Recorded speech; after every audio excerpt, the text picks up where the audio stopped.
क्या इस वक्त मजमूई सूरत हाल है मुर्तज़ा वहाँ पे? किन शहरों पे या इलाकों में सबसे ज़्यादा जंग के असरात देखे जा रहे हैं?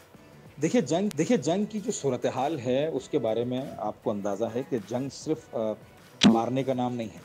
हुँ, जंग मार खाने का भी नाम है। जंग में मार खाई भी जाती है और मारा भी जाता है, लेकिन कमाल ये है कि जिस इंसान के अंदर मार को बर्दाश्त करने की हिम्मत हो, जंग यकीनन जीतना उसी का मुकद्दर होती है। हुँ, इसराइल ये समझ रहा है कि मैंने जो एलीट क्लास इनकी ख़त्म की है, वो यही समझ रहे थे। अमेरिका भी, इसराइल भी, आपने शुरू में देखा होगा जिस तरह से धमकियाँ ट्रंप दे रहे थे कि अब ईरान नाम की चीज़ नहीं रहेगी, हाँ। ईरान हुँ, एम्पायर नाम की चीज़ नहीं रहेगी, इससे हुँ, पहले कि सब खत्म हो जाए, टेबल पे आ जाएँ। जब ईरान ने 10 घंटे के अंदर-अंदर अपना रिवाइवल किया और रिटेलिएट किया, दुनिया में ऐसा कहीं भी नहीं देखने को आया है हुँ, हुँ, कि एक कौम की टॉप लीडरशिप खत्म कर दी जाए मिलिट्री, उसके बावजूद वो कौम 10 घंटे के अंदर-अंदर अपना रिवाइवल करे, खड़ी हो जाए, दोबारा तमाम एयर डिफेंस सिस्टम्स को फ़ाल किया जाए, एक मुश्तरक कार्रवाई शुरू की जाए दुश्मन के खिलाफ और मिसाइल्स के बैराज को भेजा जाए।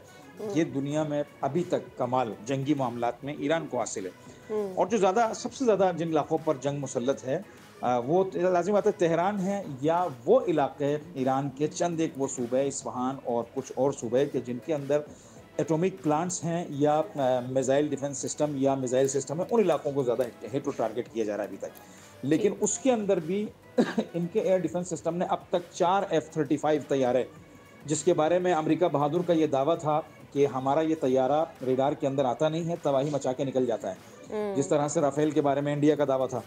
तो F-35 4 तैयारे इन्होंने गिरा दिए और ये भी इम्तियाज़ पहला ईरान को हासिल हुआ।